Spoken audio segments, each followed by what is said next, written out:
The next story I came across caught my attention immediately because I was browsing through my CBC app on my phone.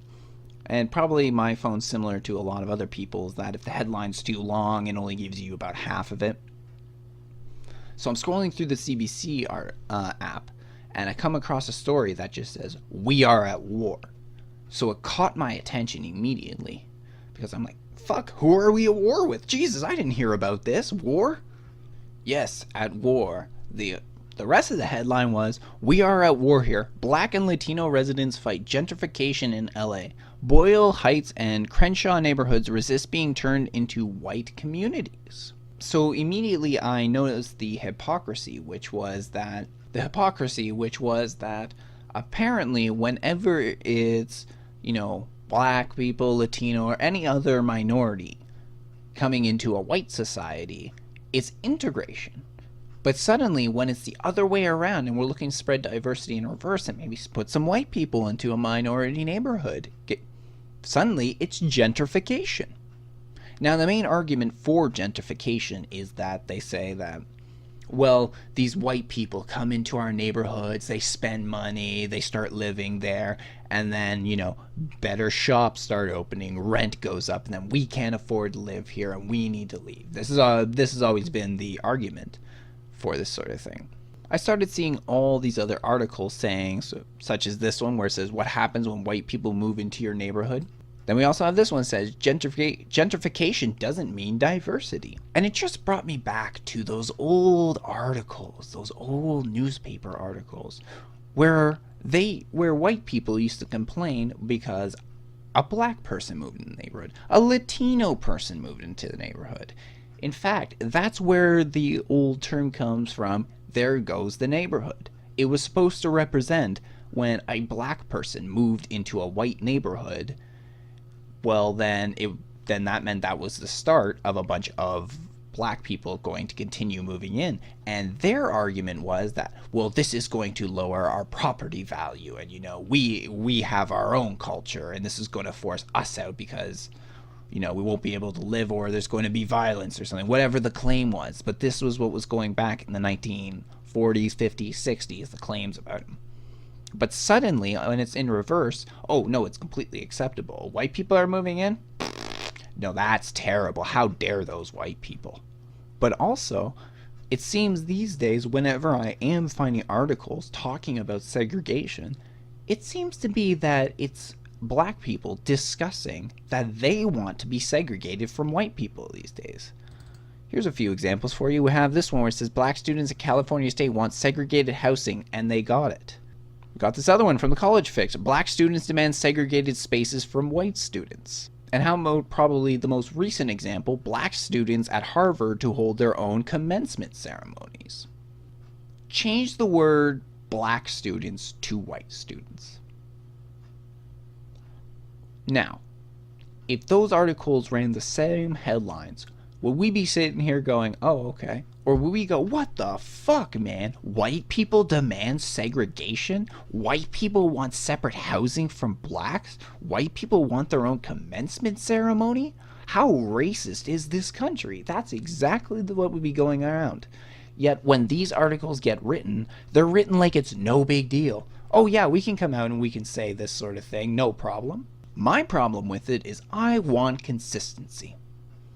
If you are going to condemn white people for when they have these sort of views and these sort of actions, and you're going to call them racist and all sort of other terms, alt-right, white supremacist, then you cannot turn around and say it when it's another race and act as if it's acceptable. Give me some fucking consistency here. And besides, we always talk about racial integration, whether it has to do in neighborhoods or at the job or wherever, schools. One of the key factors of racial integration is desegregation. So these communities in here are very concerned about having white people move in, to the point where they're acting like the old Jim Crow style politicians back in, again, the 1940s, 50s, 60s. Everyone probably remembers segregation now, segregation tomorrow, segregation forever. That's exactly how these people sound. So again, I just want some fucking consistency. It's either diversity or it's gentrification all around. Because I've already showed you the headlines where they're calling it gentrification and saying all the terrible things whenever a white person moves into your neighborhood. But then when it's on the other side, such as these articles, is why diversity and inclusion leadership is more than meeting numbers. Windsor newcomers flock to Wyandotte Town Centre for a taste of home. Or this one, Copaton, Toronto's diversity on a plate. LRT, opportunity of a lifetime for housing diversity, says expert. Vancouver's suburban malls become community hubs for newcomers. These are all headlines expressing how great diversity is when it's one way, yet when it's the other way, suddenly it's gentrification. It's terrible. It's them moving in on your lifestyle. Or, as one person put it, gentrification is ethnic cleansing. Yeah, that's right. I'm going to say right now, you can go fuck yourself because in a real ethnic cleansing, many people fucking die. It's called a genocide. So people moving in to your neighborhoods and your cities and your towns are not fucking ethnic genocide or ethnic cleansing, as you put it. But these are the sort of equations they're going to make? What the fuck if we said this about black people moving in? That is ethnic genocide for white people. How racist are you? And as we look back on some old newspaper articles, we can see in this one here that it even says in the article itself that while this person was complaining about gentrification, this had to do with rich, affluent white people moving in the neighborhood. It even states in the article that it's not the sort of commonly heard complaint about black people moving into the neighborhood. So, commonly heard complaint. And this was a paper that released the article in 1977. And then in the next one, if we look at it, it says that this was actually a plan to reinvigorate the inner cities, to pump money in them, get people to move there who have some money, spend it there, better shops open up, better buildings are made, better jobs are created. So this was the plan to reinvigorate the inner city from decades ago. But anyway, this article ends up stating that on this weekend afternoon, the customers of Weird Wave Coffee are mostly artists and hipsters, which is why it has been dubbed White Wave by many of the shop's Latino neighbors in Boyle Heights. The neighborhood is the center of Latino culture in Los Angeles, and many in the community fear for them. The arrival of this coffee shop could herald the beginning of the end. We opened and people protested pretty strongly for a couple weeks, Jackson Defa says.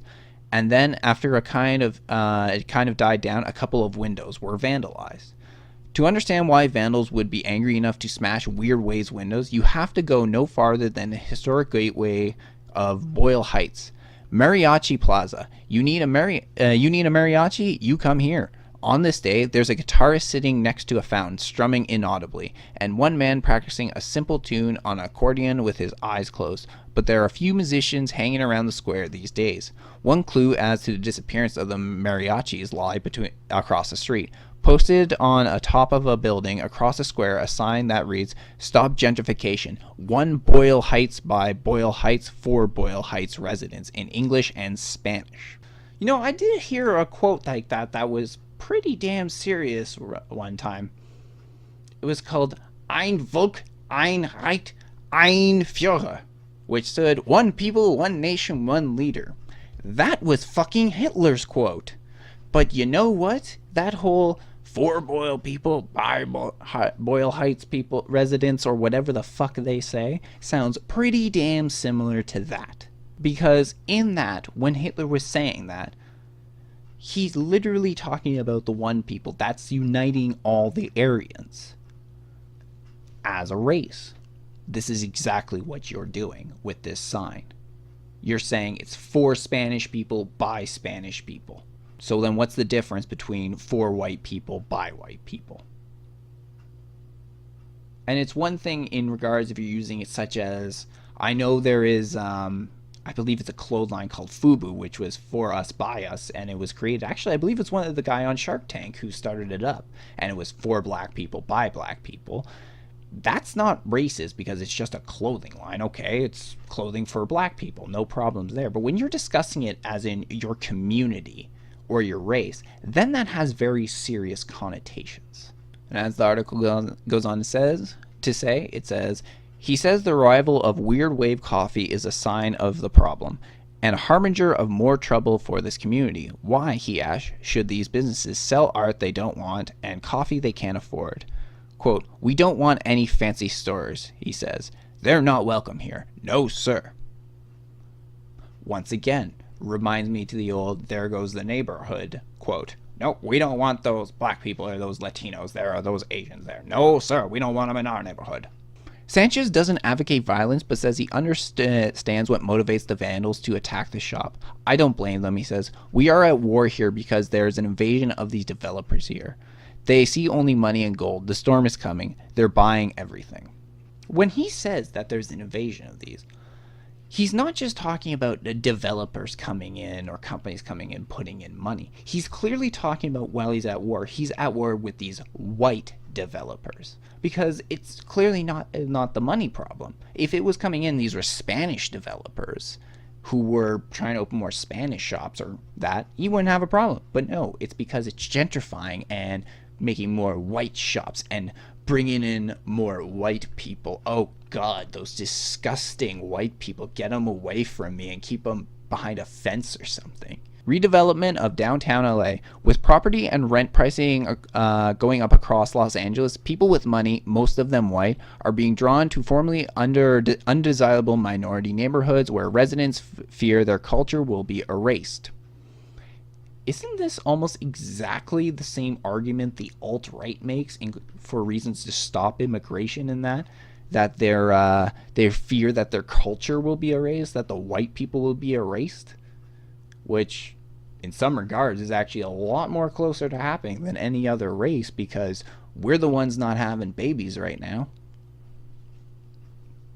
So this is almost identical to what those terrible Nazi alt-righters say. And once again, these alt-righters and people who say that are the people who talk about ethnic cleansing and ethnic genocide.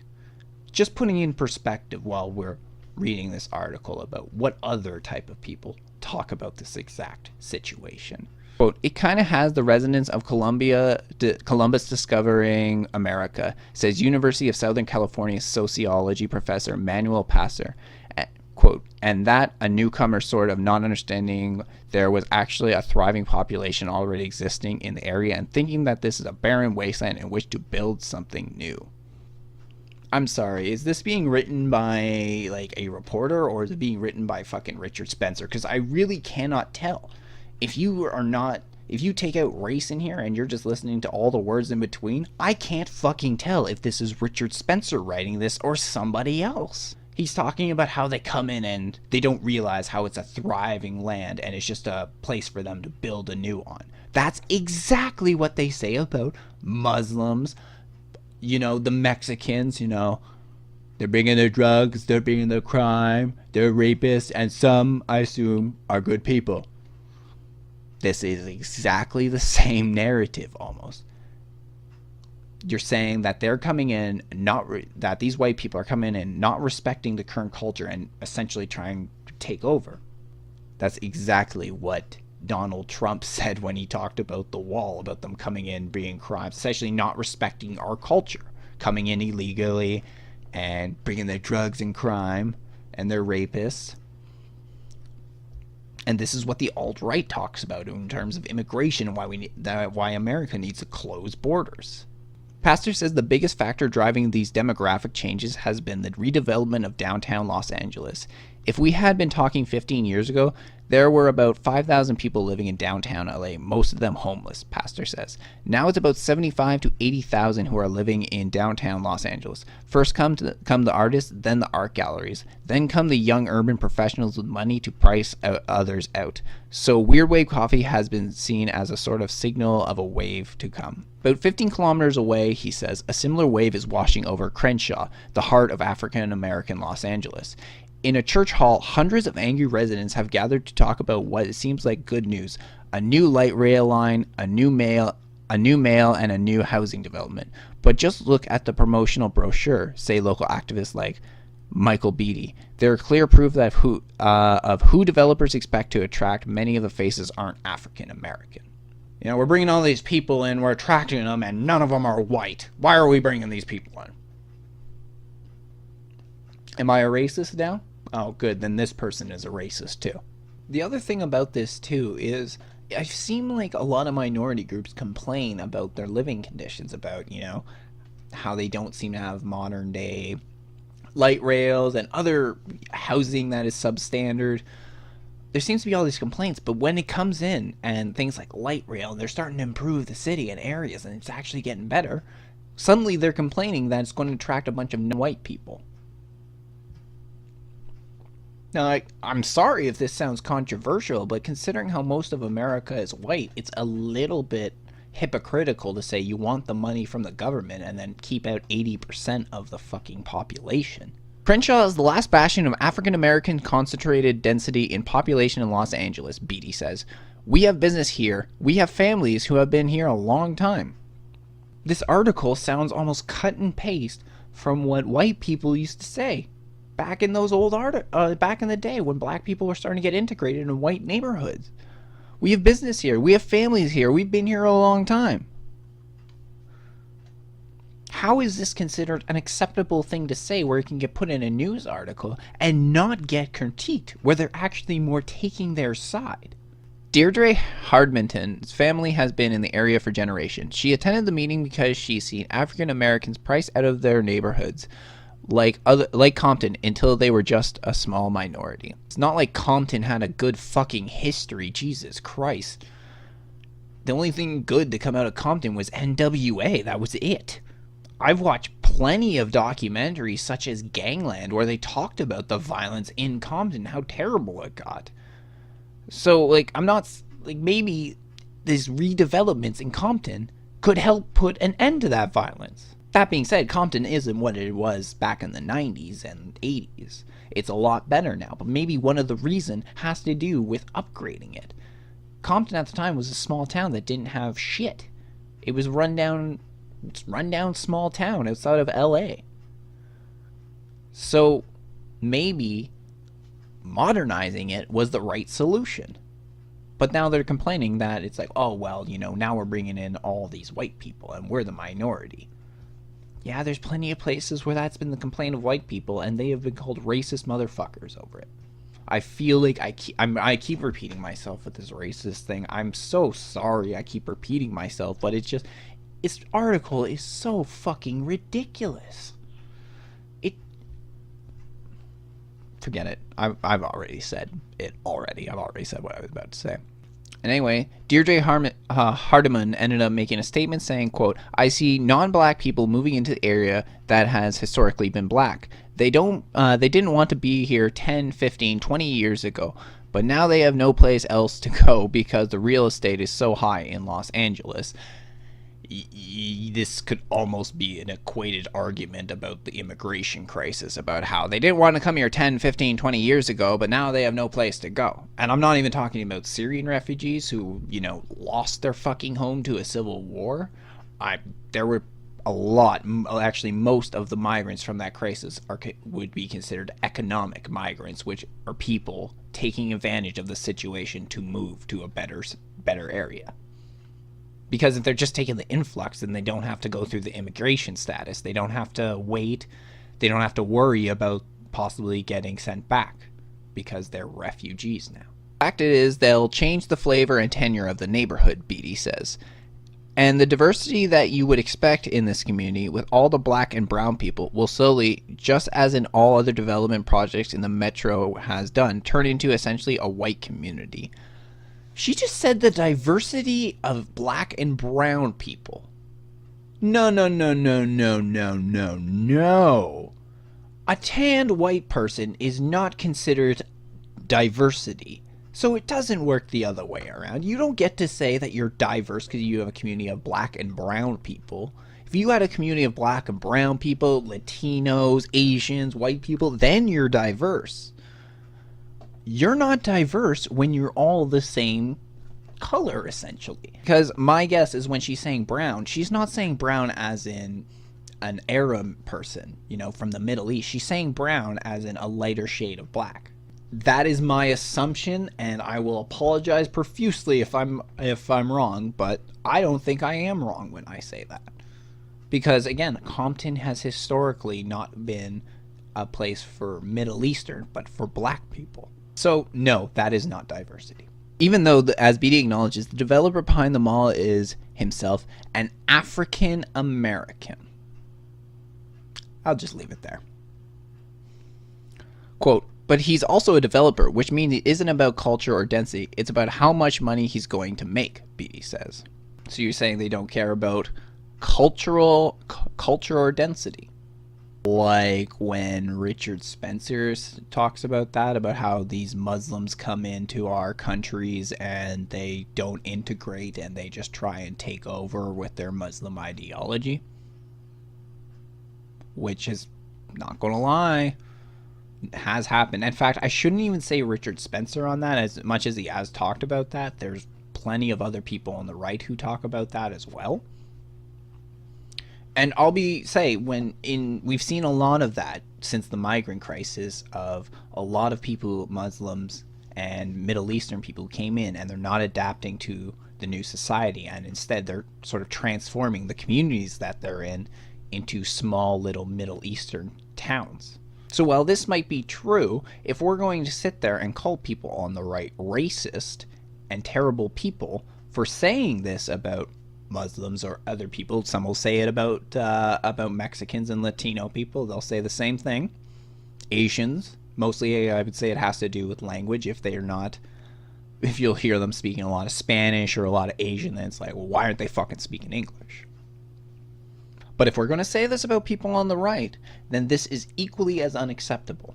But where some see the battle drawn along racial lines, others, like Crenshaw resident Anna Buffkin, acknowledges the uncomfortable irony. If white residents use similar language to keep historically white neighborhoods from integrating, they be decried as racist. So I'd at least like to thank this woman, Anna Buffkin, for realizing your ignorance on the subject.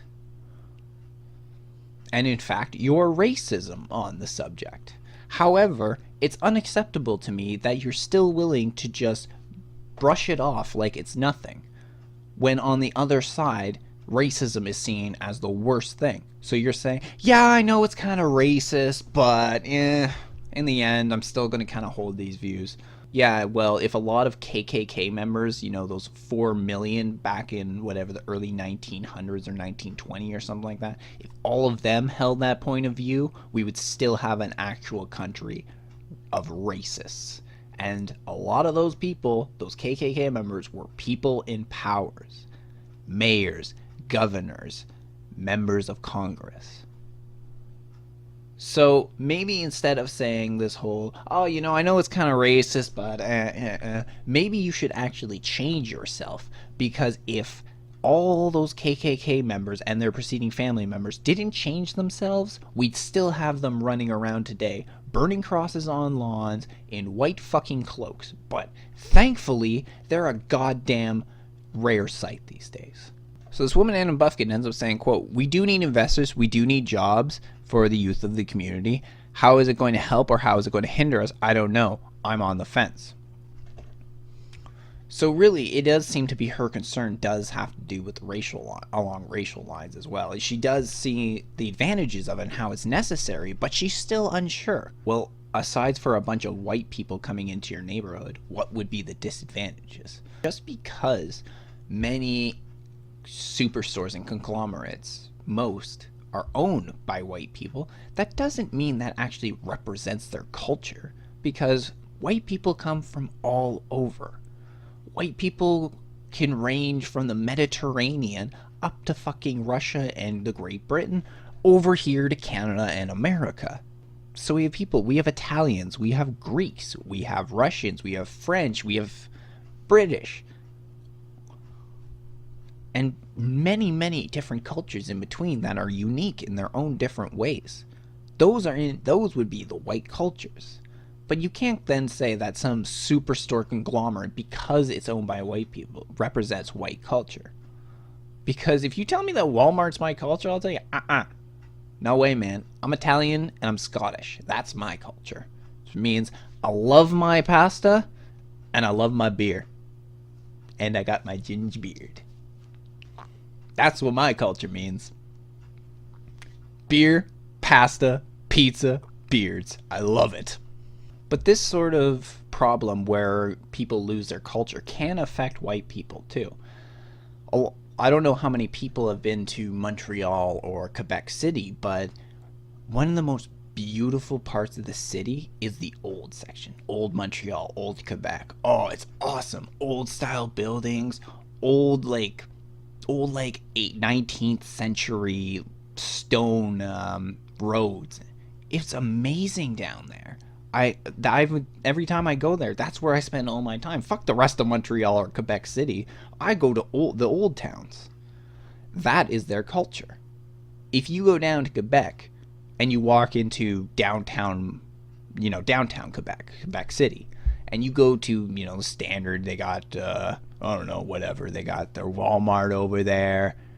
That's not Quebec culture. That's not French culture. You go down to the old style stuff. You go down to old Montreal, old Quebec. That's the culture. And that would be a culture for white people. That's where you see it real. So these conglomerates are stealing everybody's culture. Even the white people's. Ours is going too. Because of these superstore corporations that just want to keep building to every possible corners of the country. The continent. What would be closer to American and Canadian culture are those old, small mom and pop shops. That is the backbone of North America, how we were built. Small business owners, that's where our culture is. We are a nation of laborers. Canada, America, that's what we were built on. Our ancestors came to this country while there were people here, there was nothing here. There was no major industrialization. We turned it. We had to work hard in order to do that. And we did it. We're a nation of laborers. Ever since then, we've had a fucking hard work ethic.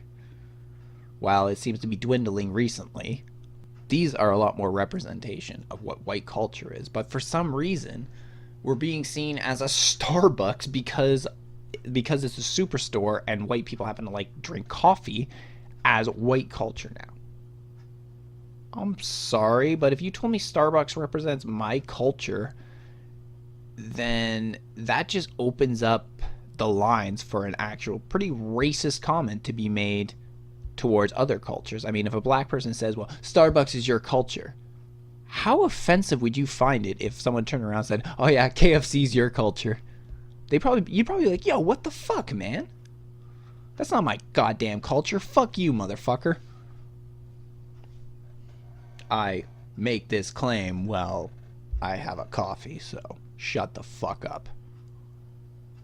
Alright, we will return the article. I'm sorry for taking so long for my rants. But not really. I'm not really that sorry. That's the conundrum as the ugly intersection of race and economics. These historic minority communities want development, but that's the very thing that will attract outsiders. And Pastor says even measures like rent control will do very little to change that. Quote, all of those are a little bit like the guy putting his thumb in the dike when the sort of flood of capital is coming in the way it is towards these neighborhoods, which were once considered undesirable, Pastor says. But that's really it. These old school people who've been there, they're the ones that's going to make the money. These shop owners are the ones who's going to make the money. For some reason, they're still very resistant to the idea. I don't know why. It's a good opportunity to change your neighborhood around, your city around, or I guess town, because it's for this place it seems pretty small. Change your town around for your kids. Give them a better life. Your grandkids, give them a better life, but you seem resistant to that. Nobody is saying you have to leave, But I guess the feeling is that so many will come in, they'll become a minority in their own town. I can tell you one thing. There's been many examples of this, such as Germany after the migrant crisis. I definitely heard one story where it was like a town of 100 people in Germany that suddenly had something like 400 migrants come to live in the city. So overnight, almost, they became a minority in their own town. This happens all the time, but people like those German citizens are being told, don't you dare say anything. Don't you complain. This is good. This is very good that we're having this integration. This is future Germany now. And I'm not even a guy who's against integration, diversity. I don't fucking care what your gender or race is. But to almost have an authoritarian figure to one side and say, you better fucking take all these people and this is the future and you better accept it. And on the other hand, then turn and say, no, you don't have to deal with these people. Huge hypocrisy. Huge hypocrisy. Weird Wave Coffee's Defa says he now understands the controversy brewing around him and sympathizes to an extent, but he says he's staying put. Quote, no, we're not going to stop, Defa says. When our store windows were vandalized, the community paid for it. People showed up with $5, $10, a stack of quarters. We got our entire cost covered from it. So, there's no way we're going anywhere. That's good. That's good. You shouldn't be forced out over vandals or even something like this. This is your town. Stay there. No one is telling you to leave. And it's very good that the community came together to do this. But somebody in the community was the one who did this too. The chances of this being one of these new hipsters or something that came in and vandaled your store over that is very small, which means it's somebody from the community who's pissed off over this and they vandaled your store. So it's nice to see that everyone else, every other decent human being inside the community came together to help you out.